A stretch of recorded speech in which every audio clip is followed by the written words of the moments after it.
Welcome to Strange Famous with Medina Media Productions, hosted by me, Caroline Hutchison, owner and founder of Medina Media. All right. That's cool. On my podcast, we're going to talk about all kinds of random things with some really cool people that you may not know, but by the end of our hour together, you sure will. I love to golf and review resorts and destinations for Fine Magazine out of San Diego as a vlogger for them under the Drive to Par on social media. I'm also an avid huntress and outdoors person. I love capturing my hunts and delivering fun, reality-style TV footage of my harvest and my journey through the great outdoors to all my friends and followers. I've always loved great food, and merging my skills of video production and giving me an opportunity to promote local restaurants that I enjoy visiting, I decided to start making videos for places that I just love for free. So you can check those videos out and my reviews on social media under Meals with Medina. So join in the adventure each week at 10 a.m. on Tuesdays as we connect with our local friends, business owners, celebrities, chefs, business owners that rock, and real rock stars. On Strange Famous this week, Linda Eskay, personal life coach, motivational speaker, and friend, joins us. Then her friend Mel will pop in to talk about business and her goals for what's coming in the future. The dopest lady I know, Jen Miller, comes by to let us in on her sweet success in Frederick with her new Medical Marijuana Dispensary, Sweet Buds, this week on Strange Famous. Brought to you by Honest Air and Anteitam Brewery. Produced by Venue Media.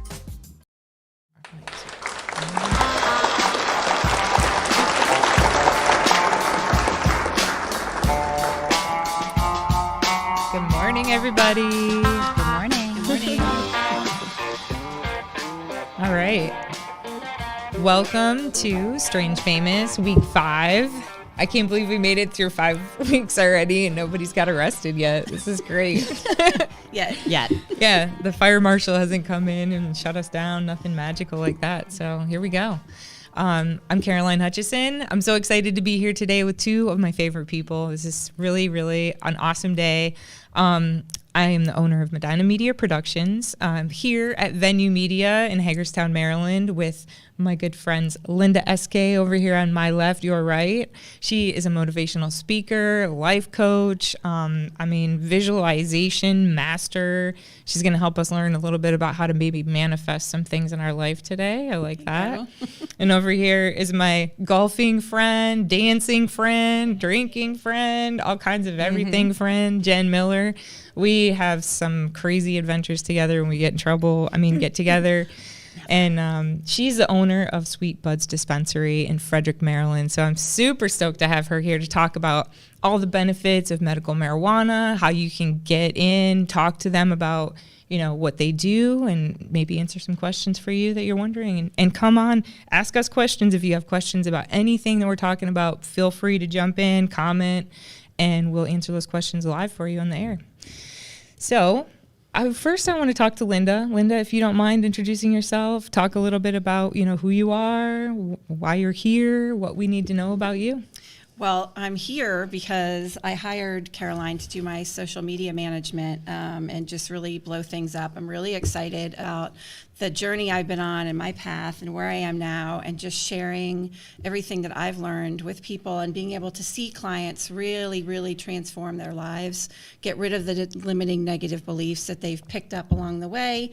But I'm here because Caroline has brought me on to, I drugged you here. Yeah, I'm very excited to be here. It's my first podcast, not last, of course. No, not.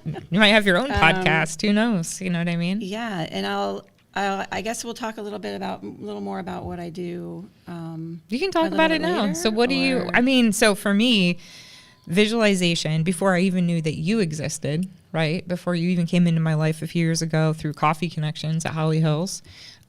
Before that, I had this is an old copy. I had the book years ago of The Secret. I've been using the power of visualization for a long time.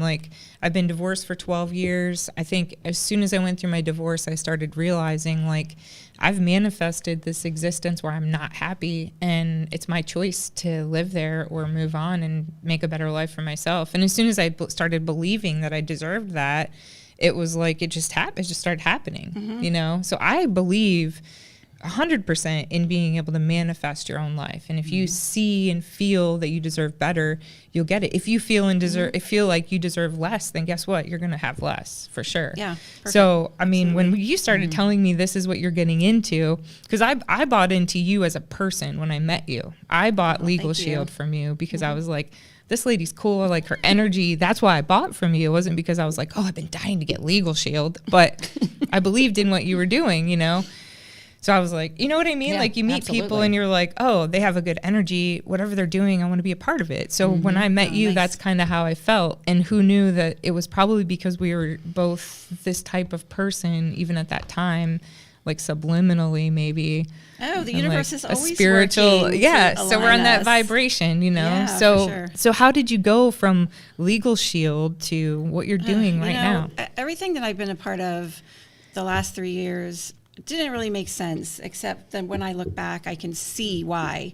I felt the excitement. I felt the draw. I felt the pull to do the things that I was doing. And it wasn't making any money, but it didn't matter because those things were pushing me outside of my comfort zone. So by the time, I found the law of attraction in October of 2019, it just made sense.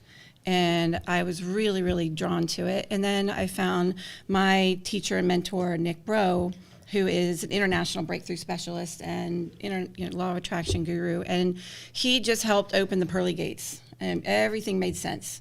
And I thought, wouldn't it be amazing if I could teach this stuff to people? Right. And then he announced he was going to do a practitioner training, and it was clear. My path was clear. And So what's it's a about practitioner training? Yeah, what does that so mean? it's about the passion, that I've always had for helping people, regardless of what I was involved in. When I discovered that and then found this, it just made sense. So people ask me, what do you do?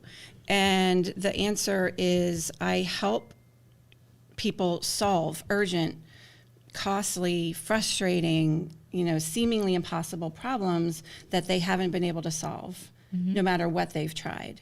And helping people understand that the limiting beliefs that we have within us they're embedded in our belief system, which is part of our subconscious, which is why it's so powerful.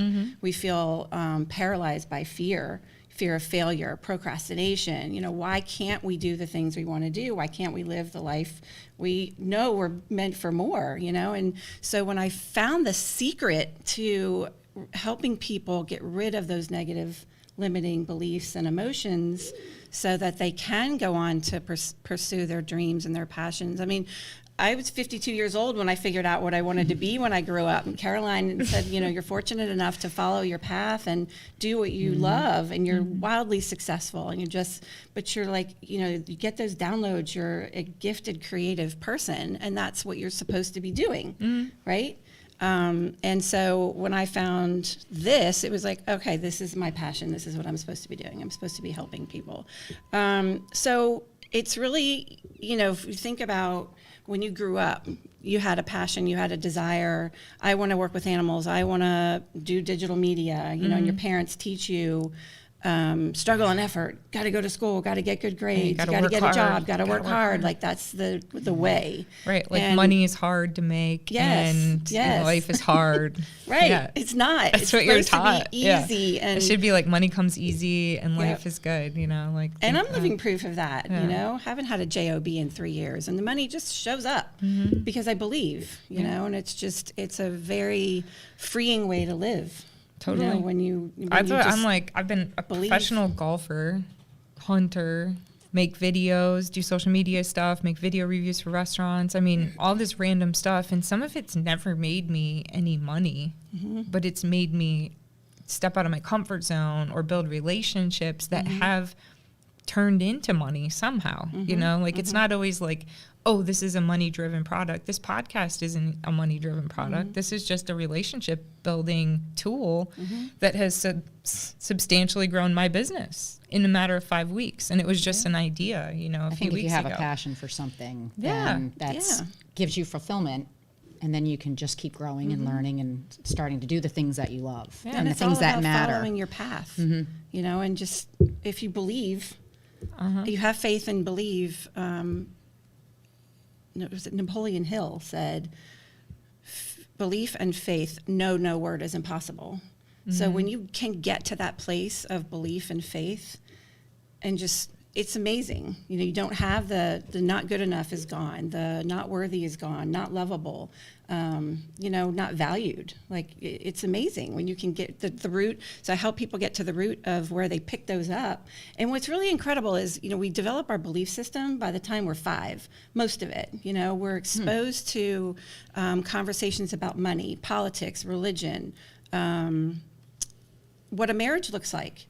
Right? And so that becomes ingrained in our subconscious, and it's really powerful. So when we grow up, we are now, you know, walking around with the belief system that we developed when we were very young, and traumatic things that happened to us, confusing things that happened to us as children. Imagine a 3-year-old or a 4-year-old trying to process that, you know, as a 3-year-old, 4-year-old, 5-year-old mind. And what happens is it just translates into very easily, I'm not good enough. Mom doesn't love me. Dad left. Mom left, right? I'm not valuable. I'm not lovable. And it stays with us. You know, so we can help. So are those things that you can help people learn to overcome? And what I do is I really empower people. I don't ask people to buy into my belief system. I help them see and realize that those beliefs don't make sense. They're not serving them. So they can have that conscious thought of, yeah, that's ridiculous. You know, clearly just because Dad couldn't see that I'm good enough doesn't mean I'm not good enough. Right. My family thinks I'm good enough. You know, I think you're good enough. So then they can realize, oh yeah, that doesn't make sense. And then they can let that go. And it's about practicing that. You have to act as if, you know, if you're somebody who rescues people all the time and you realize that, and we work on that, then when your daughter calls you and asks you to come pick her up and take her to work because her car won't start, you're not acting as if, right? Yeah. So you're going to continue to have that energy, you know, you're putting out there. So you're going to continue to attract people who you have to rescue. Sure. Right? Also, like, I think that we're, you know, in this culture where people are like, oh, Jen, you can be anything when you grow up, you know, like you can do anything. Well, that's great. But, you know, are you going to help me with the tools to be able to do anything? Right. Or are you going to just say, oh, you can do anything, but I'm just going to sit here and, like, you know, you can do it. But, you know, as a parent, it's like, you have to put them in the right place, in the right way, support them mentally to believe in themselves to be able to do anything, not just say, well, you can be anything when you grow up. Okay, that's great. You can be the president, but are you going to help me learn about politics? Are you going to take me to, you know, the museums and show me about the history of our country? Like, you know, I think that there's a lot of things happening in our country where people just feel entitled and feel like, oh, they should just be given what they deserve instead of going after it. And I feel like by training your mind to adjust your life, to support those goals, you know, it's not like everybody says, oh, you're so lucky. You're just so lucky. I'm like, oh yeah. There's a little bit of luck that has to do with there's like things a in little bit life, of luck and like a lot of hard work that goes into everything. Like I was up editing videos before I got the kids to school this morning. Like I work hard, I work diligently, I make it look easy. But I work hard. I mean, but what you're doing. But I am lucky. I'm lucky because I'm living in what I want to be doing. I'm living in my journey of like finding my own happiness. And like, that's why I love what I'm doing with this podcast is I'm bringing people in to talk to them and hopefully inspire other people to see like, hey, you can do anything. And look, all around you are amazing people doing amazing stuff all the time. Look, Linda just like totally shifted gears at this time in your life when you're probably thinking like, you know, how what's just my now, path? yeah, like, what am I doing? Where am I? And here you are just making choices and moving and shifting your life into a place where you're helping people, you know, which is what you feel meant to be doing. It's really rewarding. Yeah. Yeah. Excellent. And, you know, like I've told you before, when we as humans, you know, can find the thing, our calling, our passion, and use our gifts. When you're in that space and you're coming from a place of service and you're doing what you love, the money will follow. So it's not about manifesting money. It's about manifesting something that you love to do and that you're passionate about. And when you're doing that and you're helping people, the rest just comes, you know, it has to. Yeah. And so it's about helping people understand you are meant for more. Those limitations, it's all about what we embody and experience. So yeah, you tell your kid, you can be anything you want, but what are you modeling? Yeah. What are they seeing? Are they seeing you be what you want? Are they saying, seeing you stuck in a job that you hate? So it's one thing to say, it's another to do. Yeah. It's really been cool. So we should be getting joined with Mel here pretty soon. Jay, how are we looking? Is Mel on Zoom yet? She's ready? All right. Well, I would like Linda, if you don't mind, our next guest, she's joining us remotely. We're going to talk to Mel for a few minutes. Mel Litter. And I just met her a few days ago, but she's such an inspiring, cool person. Thank you for, introducing us. Yeah. If you don't mind just telling us a little bit about her, and then we'll have her jump in here. Mel is, I think we had an instant connection. We've never actually met in person. So we met last year or the year before in networking, and I just really enjoyed getting to know her. And she's in a lot of nonprofit areas where she wants to, I said, I want to change the world one person at a time. And she said, I want to change the world one community at a time. I was going to say, she's like all about changing a whole city. Yes, yes. It's very exciting. And powerful. So she had, recently invited me to sit on her board of advisors, which is really exciting. So I know so many of those folks, and I know you as well. So she's just a mover and a shaker in Frederick. And really happy and honored and proud to say that I know her and that she's a friend, and I can't wait to hug her in person. Yeah. So Mel, come on. Welcome to the show. Thanks for joining us, Mel. Hi. So this is I have to say, can you hear me? Yes, we can hear you. The venue is very strange because I can see me and then the three of you lovely ladies sitting there staring off at my body and voice somewhere. And so thank you very much for that introduction, Linda, and thank you, Caroline, for having me on the show. And I've never done this before, so just bear with me as I stumble through. But, Linda, when I was listening to what you had to say, I was thinking, number one, you're talking about how we manifest things coming to us. And, it's been occurring to me, I'm a big hiker, and it's been occurring to me that I am manifesting black bears in my hikes. Oh my. It's not a good thing. Because I recently learned that they don't hibernate, and they are out there all the time, and it hasn't been my imagination. And lo and behold, my friend and I were hiking this weekend, and we're going down this really awesome, beautiful trail in the Frederick watershed, and look up in an area that we had just explored in the fall and actually been climbing around in the rocks and the overhangs, and these two little bear faces are looking at us up there like, ooh, who's this down there? We're thinking, we did not see that. Mother is around here somewhere. We got to move on. So, I think there's a lesson to be learned, and definitely be careful what you manifest, because this shows up. So what did you do to manifest those bears? Were you worried about them before you got out there? Were you thinking about them? 2 years ago, it never even crossed my mind that I had to worry about bears hiking around up in the watershed, because I never ran into bears.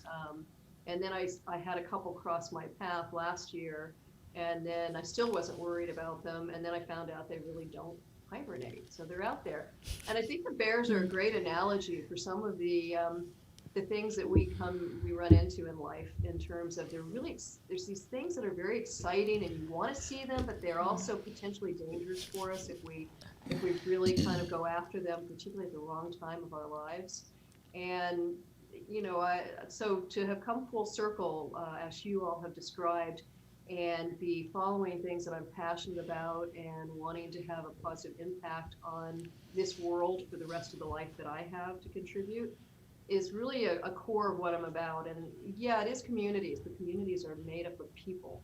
So the other part of me is a big tree person. I really find trees to be inspirational and lots of energy with them. And the cool thing about trees is that their root systems all connect, and they talk to each other, and they send out scents and vibrations and warn each other when there are predators and things happening around them. And they are all one connected entity or community.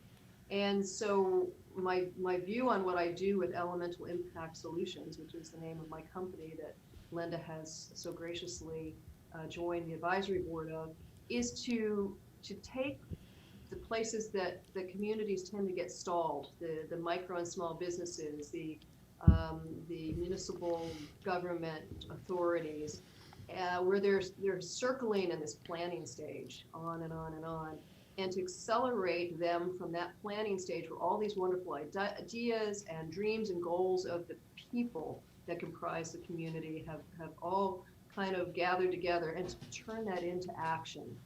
So of course, as a business, we do things that have a basis in data and in real strategic financial planning and things like that. But at the core of it is, what does it take to make a community, better, and to keep our core and our fabric local. This COVID experience that we've all gone through has shown us how easy it is to look outwards out of our communities and shop on Amazon, because everything is right there at our fingertips. Here we are, I'm joining you digitally. We're moving into a world that's going to be heavily based on virtual interaction, virtual learning, and virtual office space and things like that. So how do we keep that energy and that connection and that vibrancy alive? Well, we do that by supporting our communities at the lowest level, our micro businesses, our educational systems, our kids and our seniors, and creating connections and collaboration. So I have a great board of advisors, as Linda described, and many of them would be people that you all probably know. I could run through a laundry list of the names, but many of them are local to the Frederick area, but they also are diverse. As a few, I have some up in Boston, and I have a couple of advisors, down as far as Dallas, Texas. And these are people that aren't reluctant to put time and energy into solving problems together, to really rolling up their sleeves and figuring out, what are the best and most efficient way to make a better world for everybody, because everybody's entitled to housing and education and food security and an occupation of some sort, not necessarily a job, but an occupation, whether it's being an artist or an artisan or a cook or a scientist or a CPA. It doesn't matter. If you're doing what you're passionate about, you now have an occupation, and hopefully it doesn't feel like a job. So how are you guys at your company? How are you hands-on planning to really impact the communities? Like, what are the action steps that you take? So you come into, the way I understand from our conversation is that your company comes in and you see a plan that's developing, and it needs to go into that action state, right? It needs to go from this planning state to taking action. So you come in, and instead of us having 15 years of planning to fix something wrong with the city, you're going to come in and help the city facilitate the actual action that needs to take place to take it from an idea to an actual living, breathing project that's usable by the community. That's one of the things you guys do, right? Yeah, that's the goal, because we get stuck in this time warp, and it's accelerated because of COVID, where, for instance, let's use Frederick as an example. And again, Frederick as a city and a county has not bought into my methodology yet, but we're using them as a model city for some interesting projects. I have 3 cohorts of students from the University of Maryland that are looking at the issue of community and micro and small businesses from a research perspective. They actually narrowed the scope of this project down to the micro and small businesses instead of just, businesses in Frederick. And they narrowed the focus down to downtown Frederick. And we're hoping through their research and analysis that we'll be able to come back to the community and to the municipal, authorities and say, hey, you have, 6 different studies and plans that you put together over the past few years. In our area, it's, Livable Frederick, the city economic and community development plan, the strategic plans, all of those things.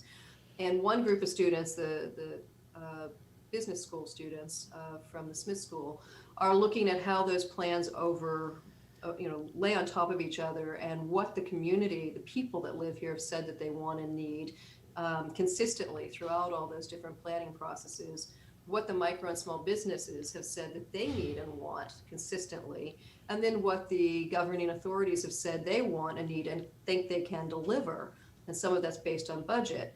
And we will overlay and see what's consistent in terms of what's been talked about, and then where there are some gaps in or disconnects between those three levels in the community, and identify those. And then in order to answer your question, what's the strategy then? Rather than recreating the wheel and saying, okay, Frederick City, you need to do another study.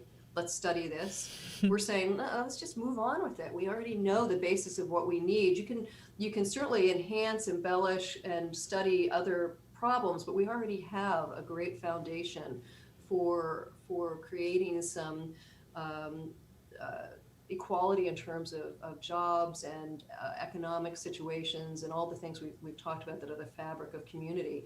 The idea of creating a living, learning, overreach kind of community center scenario for a city like Frederick is a perfect size, because you can do that in sort of pods around the city instead of one particular structure, and utilize actual brick and mortar real estate that we have. So that's one strategy. Look at what's available, what's underutilized, and see how we can reenact some of the things that Frederick has already tried. None of this is new.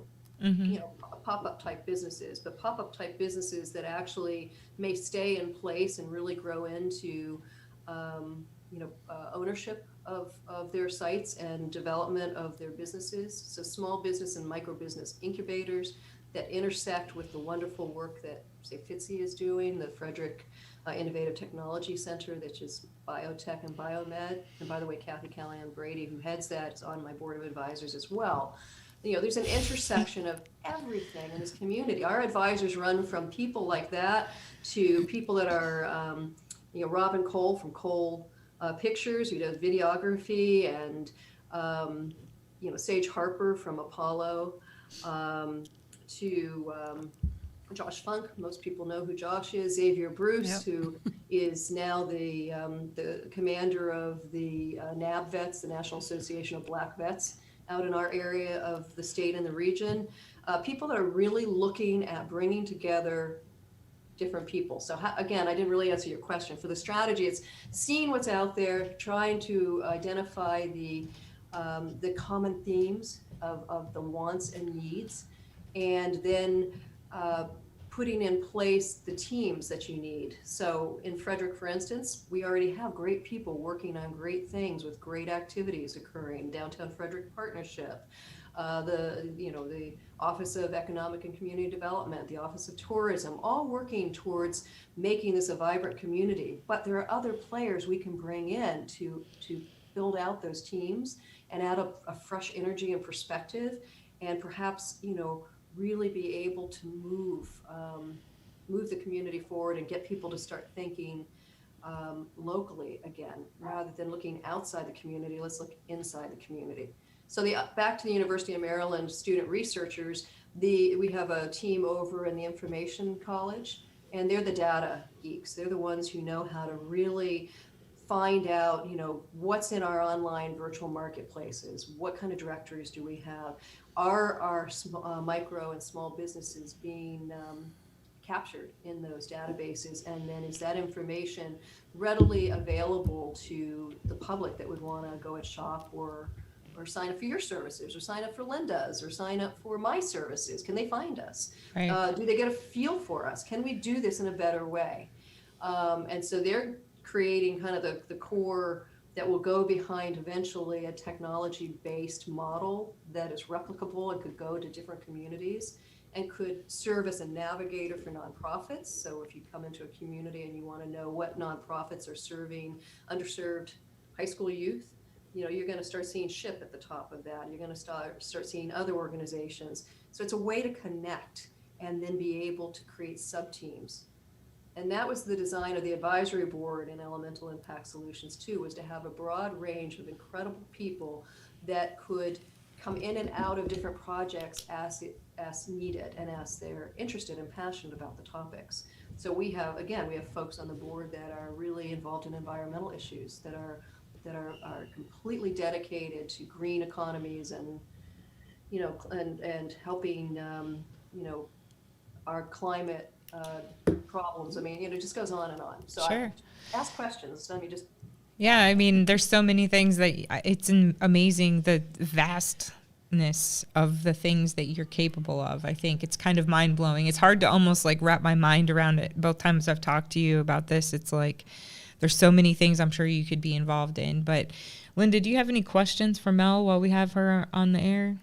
No, I mean, when she's talking, it's just, it gets our brain going. It's really exciting, even to think about going in grassroots and working with kids and women who are, finding themselves in underprivileged situation right now, and just helping people understand, right? They're okay. You're okay. He's okay. She's okay. Like, helping kids and mentor, maybe connecting people. But I'm sure it's really as a exciting. new business owner in Frederick, you've had your share of hoops to jump through. Yes. So Jen is the owner of Sweet Buds Dispensary, Mel. And I was telling you she'd be my guest on the show today, and she's a business owner in Frederick. I'm sure you guys should definitely have a one-to-one on your own time, maybe grab coffee or something and talk. I think that would be great. But yeah. So I need to step off. So I want to thank you for having me. I've got a horse with a vet issue that I have to go meet my vet for. And thanks for joining us. Yeah, thank you so much. Mm-hmm. How can people find you? What's the best way for people to connect with you? Well, my website is being revised right now and will be up.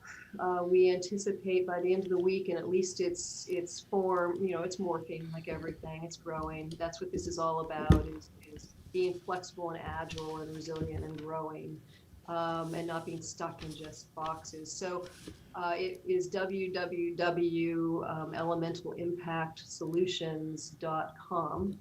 And if you look for me on LinkedIn, might be the easiest way, under Mel Litter or under Elemental Impact Solutions. And then we'll have a link in there as well. So that's Great. The best way to find me right now. And again, I just want to summarize by saying our goal is not to cover these millions of things we just talked about. It's to be able to build the sub-teams that can solve the problems. I can't do any of this by myself. I'm not Superwoman. I'm Superwoman because I have the whole super team of all of you and everybody else. So Well, thank you so much for your time. I mean, it's great talking to you every time I talk to you. So thank you again for joining us. I hope that everything goes well with the vet, and we'll see you soon, Mel. Thanks again. Bye, Mel. Bye. Wow. Kind of mind-blowing, right? Now she keeps it all straight. We should have had beer on the show today. Process all of this. Right. All right. I was going to say I could Jen. think of a few other things. Yeah, like maybe some. Did you bring any sample edibles No, I in didn't with bring you? I can't bring samples. Well, Jen, I'm really excited to talk about your business. So thanks for thank you for bringing up having the me. rear end of the podcast here and waiting us out. But I mean, obviously, Linda is a good friend, and she's using me for social media and stuff. You and I've known each other for a long time, but this whole thing is like a brand new business. Mm-hmm. So what made you decide to take this whole venture on? Well, I think since I was 17, I've been in the bar restaurant business. Mm-hmm. So me wanting to work with people, kind of make people happy, put them in a good place, kind of spawned my 30 years in the restaurant bar business, between bartending and owning a couple different places. To kind of set the wheels in motion for that. Sure. And when I got out of the bar business about 3.5 years ago, took a little break and got into insurance, and realized, we opened a brokerage in Boonesboro, and just realized I liked it, and I liked helping people, but it wasn't. I'm not a sit-down computer type person at all. And it just kind of happened last March, the beginning of COVID, that the facility became open for somebody to buy a dispensary. The license became open? Is that how it no, works? the license had been bought back in 2017. Okay. And the facility had just never been opened. Got ya. So it was the people that owned it prior to me. They decided to go ahead and sell. And they never opened, did they? They didn't open. No, it's the state. And it's works, an old bank, right? It's an old bank. It's in an old Capital One bank building. Okay. We were in the Kingsbrook area.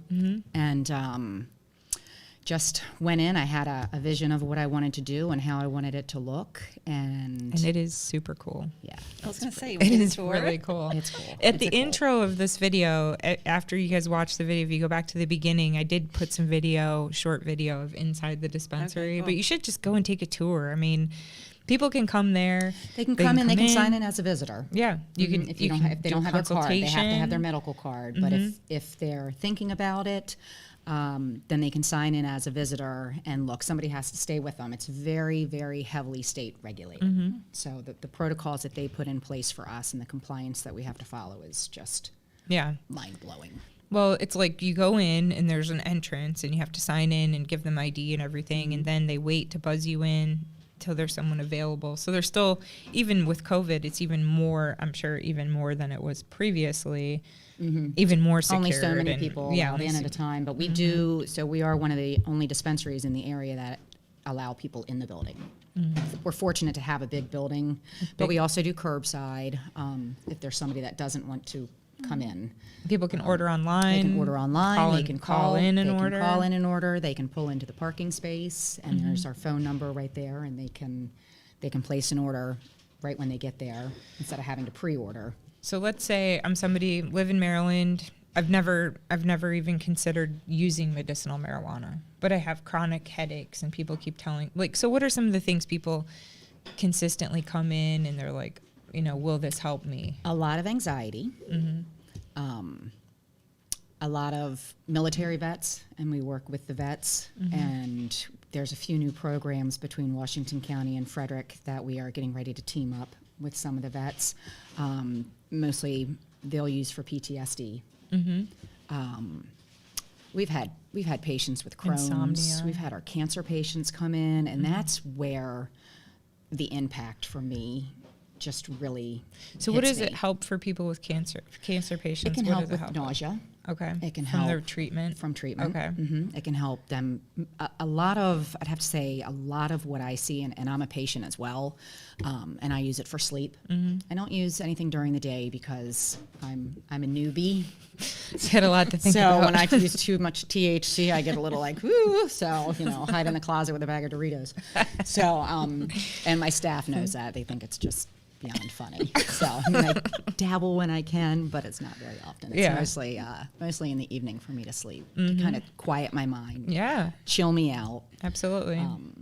And that's what, I mean, I definitely am an advocate, 100%. I mean, I've believed in it for a long time, and now that there's so many different ways you can use it, it's not like you have to be Cheech and Chong sitting around smoking doobies. I mean, The stigma. you've got behind edibles, it. you've got drops you can put in your tea if you want. You can, there's a million ways. So many ways to medicate. So many ways you can use it. So it's kind of like more of a matter of education at this point. And I think we're getting better about that. I think that we're progressing quickly. The stigma's starting to wear off. I mean, I have a patient who has a daughter, and she has MS and seizures, and she's a big advocate for, getting it into, not necessarily into the school systems, but so that children can medicate.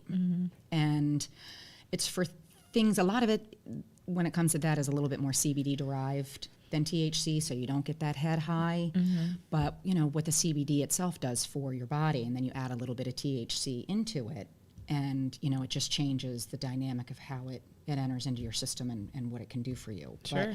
But everybody that I've met has a story, and sometimes there's once a day when I meet somebody and I just tear up. Yeah. Because of how much it has helped them and the stories that they give. And Oh yeah, you see the videos of people that have like Tourette's and stuff, or like you're saying, people that have seizures, constant like seizures, or tremors, and they're able to take like just a little tiny bit of THC, or even a hit from vapes or edibles or whatever, and within minutes they're totally just relaxed. Yeah. No longer seizing, nothing. And we see patients, our seniors that are 65 and over. I mean, you would be surprised. And a lot of them are more open because they were children of the 60s. Sure. You know, in the 70s. So it's come back around, I guess. Yeah. And that's my but perspective. the medicinal is, part of it is just, what they've learned in the labs and being able to break down all the terpenes and everything. And it is just, it's science. mind blowing. That's what I'm saying. It's a science now. I mean, you can And it's sit just down going to and keep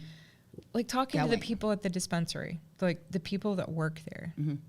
They're so smart about like the terpenes and I mean, I don't even know all the things they're saying. I'm like, what does that even mean? I don't even know what that means. I'm like, learning. what are you talking about? Like, take it down a notch. I don't even know. Like, is this gonna like make my legs fall asleep? remember Like, when can we you like were- put it into layman's terms? when we were you know? hiring, and there were some questions that we asked them, and I was literally blown away, like the knowledge that they have.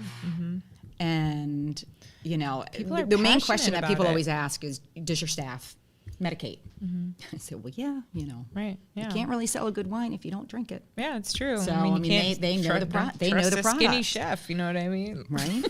Right? The way it is. But I mean, it's true. They're so smart and they're so passionate about what they're doing. They're the passionate beauty about of it, is and they that's want to what's help. cool. They are in this business to help the next person. Mm-hmm. And so each person that comes in, they listen to what the issue is, you know, their ailment or what they need it for, and then they can kind of peel away the layers and find the right product, because not everybody wants to smoke out of a bong, Right, you yeah. know, and then there's vapes. There's a lot of patients that don't want to ingest or don't want to inhale. Yeah. So there's edibles, there's tinctures, you know, which you drop. Mm-hmm. There's so many different ways to use cannabis, and it's amazing. Yeah. And then you go, like, when I went to Colorado, you can just go in and buy, you don't have to have a medical card, you know, recreationally. And in my opinion, it's just ridiculous that there's such a stigma against smoking marijuana recreationally, when drinking alcohol definitely impairs you way worse than smoking marijuana. And then you can go to a bar, drink a few beers, jump in your car and drive away. And that's okay, you know, like recreationally, I'm an advocate for that too, because I do feel like it's still your choice. But then I can see where it's like, where do you draw the line, you know? And I think that's where we are as a country, is like, where do we draw the line between, okay, well, that's an okay drug to use, and then this one's not, you know? And then you get into people that are wanting to do like microdosing for mushrooms, and you go to Oregon and people are like, oh, everybody can do heroin. And I mean, it's like, where do you draw the line? So I think that's where we just have to keep educating and, you know, talking about the benefits of it. Absolutely. But also as a safety thing. I mean, I think they said, Nobody like, ever yeah. overdoses. I was gonna say, like, I on think you have to cannabis. take on like 8 times your body weight in an hour of THC to Nobody overdose can or something overdose and die crazy. from cannabis. Yeah. Versus taking pills, and that's or even alcohol. That's I mean, correct. you can and die that's from that's a drinking too lot of much the debate. alcohol. You know, is Yeah. this versus opioids. but it's more. I think it's just some that way crisis. of regulation. The government needs to find a way to regulate it. They will. So they can make They're money and on- tax it, just like tobacco. They're on Get- you know, their schedule. We'll A get year and a there. half We'll is get what, there. you know, it's kind of what the chatter is before it goes adult. Right. You know, so we'll just see. I think it's breaking barriers. And, you know, for all the years that I was in the bar business and didn't pay any attention to smoking marijuana or anything or cannabis, kind of until about 3 years ago, when something life-changing happened to me, and it kind of started to open my eyes a little bit, and then realize, you know, wow, this Yeah. is where I want to go. Yeah. And I kept talking about it. And it kind of, wheels were spinning. We had another business, and I just couldn't break out of that and get into this. But Here you I are. pinch myself every day. Yeah, It's so- something that I'm passionate about. I love, you know, the people that work for me, the patients that come in. I mean, it's just, it's a game-changing lifestyle. You're in your bubble right I now. am. I'm in a good bubble. So how have you, you know, just to bring kind of cross-pollinate what's going on here, like, how have you manifested this into your life? You think you like visualized this happening and thought about it happening? I mean, and I kept, you know, saying to my husband, we need to get on this. I mean, this is really something, but I kind of didn't know where to go until Because I remember us got the phone talking call about last it March. golfing. I remember us talking about the It's business side always- of it years ago. It's always been, you know, I was trying to figure out what the next step, what I could do next to make a difference Yeah. and make an impact in people's lives. And, you know, from the vets that come in to the people that, you know, really need it medically. We have a lot of deaf patients. This area has, you know, a large deaf population, and that was my major in college, with sign Really? language interpreting. So wow. I get about one. That's probably cool. one Now deaf- I know who to call when I one need deaf an person a interpreter. day that Yeah. comes in, and you know, to see them and hear their stories and have my arm grabbed, you know, by some of Yeah. the people, because we're, you know, working with them and trying to help them and get them comfortable, and it's just It's That's a really awesome. beautiful story. It's It's a great amazing. discussion, and yeah, this is really. It's always amazing to talk to people who are on, you know, found their path, and just when you have a vision and that end result of what you want to do, the universe lines up for you. The introductions come, the opportunities come, things just fall out of the sky. Like it just happens. Yeah. So that's really a cool And when you're story. doing something you're passionate about and you're surrounding yourself with the right people, recently I've had to cut a lot of people out of my life. And not because I'm like being negative or anything. It's just when you have those negative things weighing you down and you can identify them, it's just time to let those things go. You have to just let those things go. And sometimes you don't have to burn the bridge, but, saying goodbye to people that, are weighing you down. Sometimes you close that door and it's like, wow, like look at the sky is brighter. And, I'm not, just like making space in your life for those good things. Like, for me, I haven't really had a problem finding ways to make money. I've always been able to manifest financial security somehow. Like I've just never stressed about it. It's like, oh, I don't know how I'm going to pay that, but yeah, it'll happen. I'm not really stressing about it. I've always struggled with relationships. Like I've always felt like, and Jen knows this, like I've struggled with relationships for years. And it's like when I finally just started believing like, I deserve that too. I deserve success in my career and I deserve success in a relationship. I deserve to have somebody I believe in and somebody believes in me. And it's like when I stopped thinking about it and worrying about it, it just kind of happened, So very grateful, to be where I am right now emotionally. Having good friends that are supportive, good people in your life is a big part of being able to succeed, and surrounding yourself with those people. Yeah. So Absolutely. So if anyone is, looking for new career, new opportunity, I know that you're looking for people all the time, good people that know what they're doing in the industry. I'm sure that would be a good contact for you right now as a new business. People that are passionate about the industry and want to learn maybe, have a background there. How can people reach you, Jen? What's the best way to reach you? Probably just to come into the dispensary. To come in and I'm ask not going for to give Jen. you all my cell phone number. Don't be fishing.